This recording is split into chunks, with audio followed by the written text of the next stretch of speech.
Good evening. This is the Elliott Wave update for the NASDAQ 100 for Thursday, March 31st, 2022.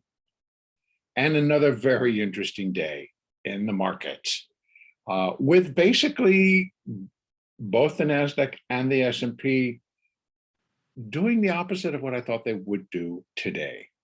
Not that that's so out of the ordinary, because the NASDAQ often can throw a curveball at me, but I did not expect it to decline as much as I had expected it to rally. So it declined.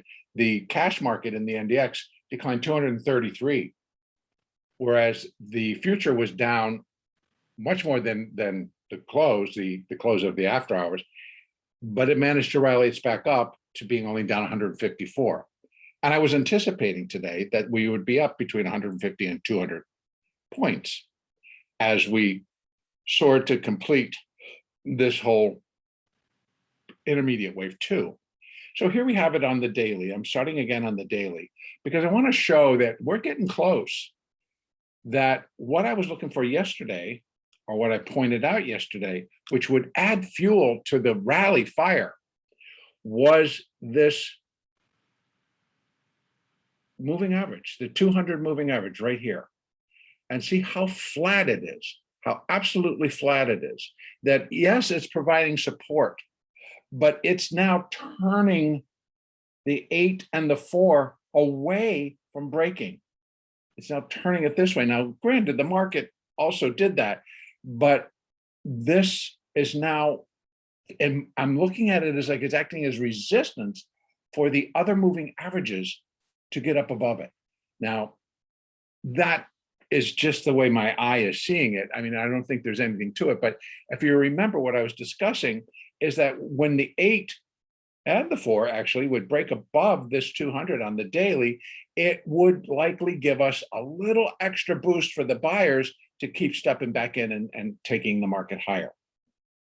So as I left it yesterday, let me drop back down to the hourly now, because now you can see that 200, the daily 200, it's got to hold.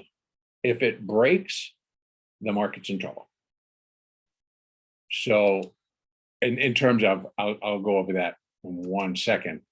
If it breaks, what that will suggest in terms of where we are and what's going on.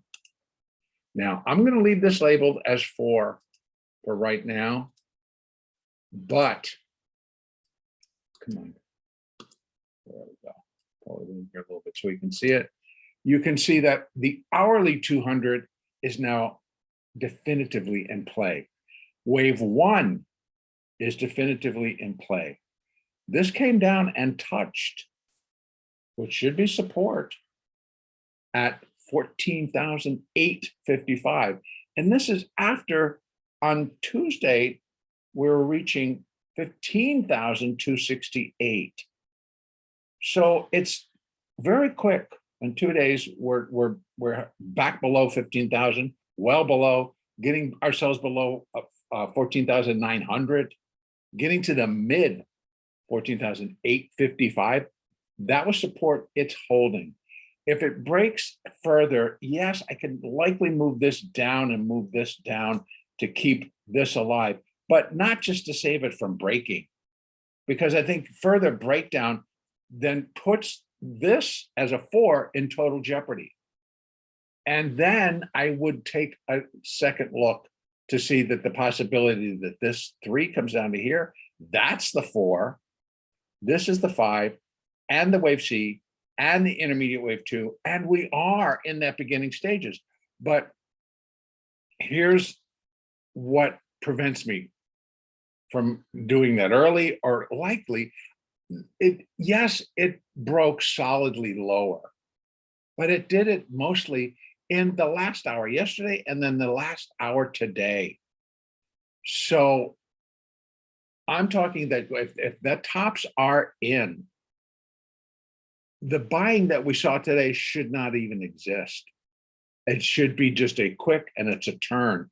Now, whether this is because we have a number of traders out there who are seeing whatever I'm seeing in terms of that the bonds are in some serious trouble, that the Fed is in serious trouble, that, you know, interest rates as being implied by the movement in the 2-year and the 5 and the 10-year note, they're pricing in a lot more than 7 increases of 25 basis points, and I'm putting quotes on that because that's what the Fed has basically said. And so the market telling that's all priced in and we're going to go is a folly.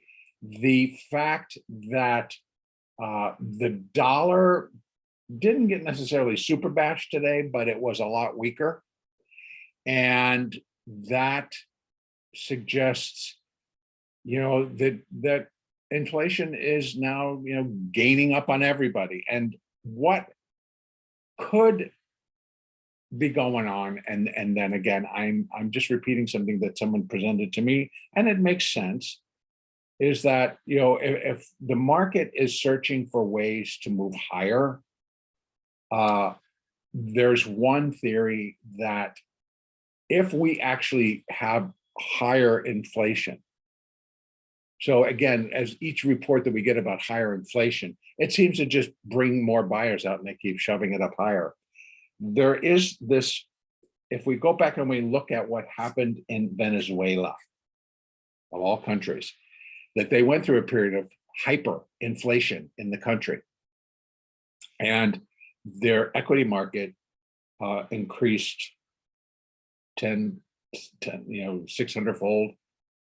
It soared. It just went up. And again, that makes sense. If you're in hyperinflation and it's taking more dollars to buy these stocks, well, so the theory, in theory, works out as whether or not it kind of works here is totally not in line, in my mind. I think we have much bigger problems, and that is what's going to be the downfall of our market. So it was a very strong down day in terms of what's going to happen tomorrow with the expiration. Now, that remains the golden ticket, because if we start getting some serious selling, like the selling then rolls over and the Asian markets start to sell, and then it rolls again and the European markets start to sell, and by the time we get it back, they've already got our markets down another 100 to 200 points, then this is it. That was the top. And we're going to see within our own marketplace where a lot of traders and firms wanted to see expiration happen. They're going to be making adjustments, and there's going to be a lot of scrambling to get that all together.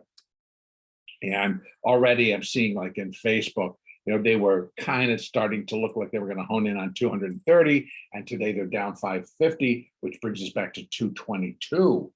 Yep, they're trying to bid it up in you know, as we move into globex, they want to start bidding things up again, and I'm like, okay, well, whatever you think you got to do, but I think a lot of it's going to get caught, and we'll see what happens tomorrow. Now, as far as the Elliott count goes, I'm leaving this with the option and with the ability for the market to go up, and maybe only gets to 15,315, which puts it at a new high. And that's all I need to see. And count it as 5. This is beginning again to look like it's too big. So here's the other choice that we got rolling around out there, that the A wave actually finished up here. And I got to bring this all back to you know, to somehow get this A wave all the way up. You know, put wave 3 up here, wave 4 up here, and then, you know, where wave 5 or where the A wave has to go up, and that this is 4, and that this whole thing ends up being wave 5, and the A wave goes here, and we're now just doing this B wave, which kind of also can almost fit. But if that's the case, we've got a C wave still yet to come. And if I had to mark this up to here and to here, we are looking at a market that will likely go to new all-time highs. And that part, I actually have to present it, because I would be doing everybody a disservice if I did not. to show what the possibilities could be. Now, I'm not saying that this is what's going on, but I have to give you all of the alternate views that could include that. And how will we know? Well, it's going to take a little while before we realize that this goes up here and this goes over here, or, maybe there's still some more downside.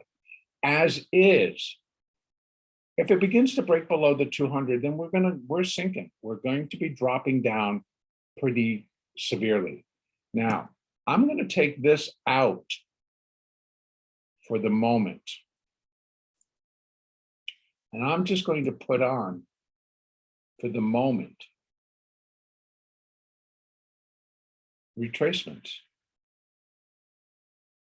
So even if this whole thing is the A wave, or is a 5-wave structure, whether I want to label it wave 1 or wave A or whatever, then this pullback hasn't even gotten to 236, which is a 14,716. 382 is at 14,375.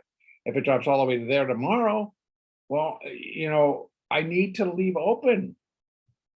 Yes, I will be more inclined to say we're going to start to drop and continue to drop, but I'm going to have to it's going to have to be backed up with more than just the technical view.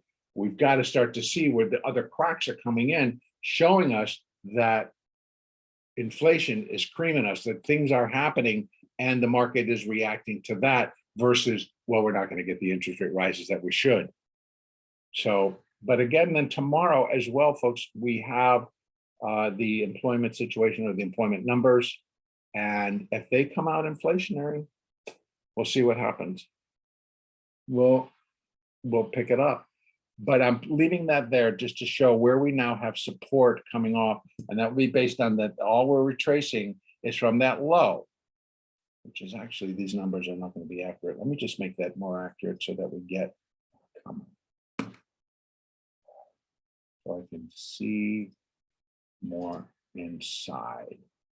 This is going to be 2942.50, and that high is 152. Yeah, that one is correct. Okay, so that just straightens it out a little bit. So we have 14,720, we'll call it 14,380, and then 14,105. Again, if this starts to break down too far, then I am literally going to be calling it over. Now, if we only get down into here and this were to be the wave A, this would be wave 4. This would be 3, 4, and that's all 5. And then we'd be looking at a corrective decline to come into that low. And that sits right above 382. So this is the picture. I'm not declaring that this is all over and we're not just going down. I know I'm getting a lot of questions. If this happens or if that happens, would I declare the next larger third wave being in motion? If I get all the signals that I'm looking for, yes, I will say so, but it's too early. We need to get through tomorrow. We need to get through, are we really breaking the back of the reason that people are buying? And if that's the case, then we will see a large uptick in the size of the selling. So in other words, it's going to be covering a way more territory than the 150 points the 150 points that we saw this afternoon. It's going to go a lot quicker. It's going to go a lot faster. That's my take on this next sell. So if it just kind of walks its way down, holds levels, starts to rally, then we could be in for a much larger rise higher. But it got close. Look how close it got to the top of wave 1 at 14,840. Again, like I told you, I could drop this down to here and this over to here. But it's not something that I really want to do. I feel very strongly that we should be finishing an intermediate wave 2 and then start to drop more precipitously. So for tomorrow, we need to leave open that the buyers walk back in and they just say, the hell with you all, and they take this thing higher and they move it, and they move it strongly, and they get it back above 15,268. That's quite the feat. But you know what? We have seen so many stranger things that these markets have tossed out at us when larger players are at risk. And if that's the case tomorrow, they're not going to care. They're going to roll right over everybody if they've decided this is what we want, and they go and get it. So it has to be those larger players that have the power to come in and move the market. And you know, it's hedge funds, it's everybody, and they're all grouped together looking for what they're looking for. But if there's enough pressure, you know, enough public coming in and saying, no, we're out, we're selling, and they're getting the hedge funds just, you know, they're redeeming rather than holding. Again, these situations can all come into play, but the basis for my analysis is on the price action and also on the Elliott. So I will give you both sides, and both sides do say that we could be done, or we've only finished wave A, or this fourth wave is a little bit larger than what I expected, and we turn and we rally all through the night into tomorrow, into our session, and get above 15,268 and put in a new high to complete wave 5 and then complete the whole series. Those are our options. Now, if we continue to break down, we have the hourly 200 right here. A break below that is going to cause a rift in the force, and they're going to drop it quicker. I feel that pretty strongly. Now, then we're looking at 14,380. And break there, we're looking at 14,105. Now, again, if this is only the A wave, that B wave can come way all the way down here. That B wave can come all the way down into here and then still reverse. So this is going to take us some time. We really got to play with what's in front of us. Now, how do you want to trade that? Again, the question I get is like, what really is hurting a lot of the swing traders or a lot of option traders who want to put on a position that is effectively very directional. That's going to become more difficult as all of this plays out. Now, whether this is still a massive rally in existence and ongoing, or whether it's going to be an intermediate wave to completion, or whatever it tends to be. I'm going to continue to put through that a lot of what takes place and what we need to do is we have to have the right mindset. If your mindset is not so much on the height or on what's going on, but say again, if you're an option trader and what you really can be putting on quantitatively, you know, is just following what the quants are doing, and that's the HFT firms, and they're just out and they're looking to take care and get premium. They want to sell premium, they want to do the underlying, and then work the position. And so if you're an options trader and you really want to put on a directional bearish position, don't just buy a put. Do a directional trade, but do it via, put some risk, confined risk in there.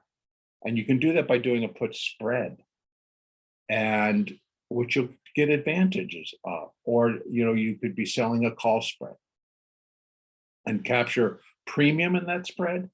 And then also the fact that it's likely going to go out worthless if we continue to drop, if we continue to fall. So my point here is that don't be afraid to continue to trade the direction the market's going in, because it's all going to depend on what you're actually choosing to do the trade. As a day trader, I can participate in up and down moves, make money every day, God willing, and, you know, be flat at the end of the day. And so that I taking my profit, then I come in fresh the next day. Working a position keeps you glued to what's going on. Waiting to put a position on could drive you crazy. Because, well, I'm more bearish. It's like, well, you can be bearish and the market can still go up and you can play it bearishly. But then why do I want to sit out if I'm waiting and waiting for this to finish? You're sitting out a lot of trades.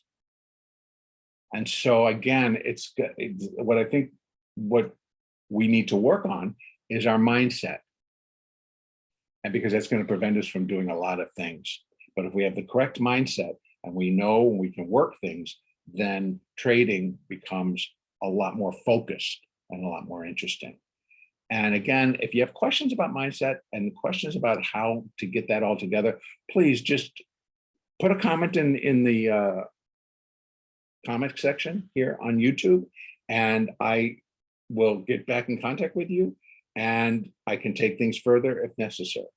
So for tomorrow, continued downside, 14,759. That's going to be an important level. That's where the 200 moving average, the hourly 200 MA is sitting. A break there and then a continued break below 14,720 drives us lower, drives us down to that 14,380 area. And that then starts to change the picture, granted. So I'm leaving it as it is. Upside, it's got to pick it up and it's got to start plowing back above all of these moving averages, which are now beginning to line up. I'll just show you for the downside. The 20 broke below the 50. So we've got them lined up. There's the 4, the 8, the 20, and the 50, all pointing down. Here's the lone holdout way down here, which is kind of gone flat. Not as flat as I would hope, but flat. So upside, they move fast and they get this all going and reverting and turning back higher again. Get that 20 back above the 50, get the 4 and the 8 back above the 50. That's the shorthand if the buyers really want to have control of this market. That's what they're going to have to do. So work accordingly, trade what's in front of you, use the moving averages to help you determine direction, determine where we're going to go, how fast we should go, et cetera, et cetera.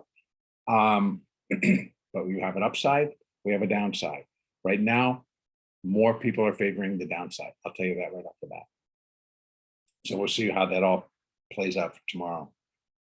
Again, over the weekend, I was hoping to do it at the end of this intermediate wave 2. I may be early, I may be late, I'm not sure, but I do intend to post longer term updates to the long-term picture. And the post itself will be called, Are You Prepared? And so they'll probably be a little long and lengthy, but I'm hoping to get them out on Saturday so that, when I come back in on Sunday to make just the daily update, those will already be out. And then I can make reference to them and then we'll go with that. In the meantime, have a good trading day tomorrow and keep the mindset going. Even an option trader during the day, you're going to have a lot to do if we continue this. And I would participate. I would really try to make myself participate and not worry about how far it's going to go or where it's going to go. You can follow the price action, follow your 1 minute, your 2 minute, your 5 minute chart. Same deal. You're looking at your moving averages, you're seeing what's happening. You also can have the point of control, value area, high and low. All of that can be displayed on your chart. That gives you a lot of information for intraday trading and what's going on. And it's very helpful, and day trading has its value. I'm going to leave it there. I hope I'm including everything. If not, you got additional question, please go ahead. I do check the comments. Write me a comment, ask your question, I will answer you. Our next update will be on Sunday. Oh, by the way, tomorrow's April 1st. Hopefully the joke will not be on us. So that's why please stay open to everything. Tomorrow's April 1st, but the next update, there'll be one on April the 2nd. That'll be the little bit longer, or the larger picture update. And then our normal weekly, we get in on Sunday, and that'll be the 3rd.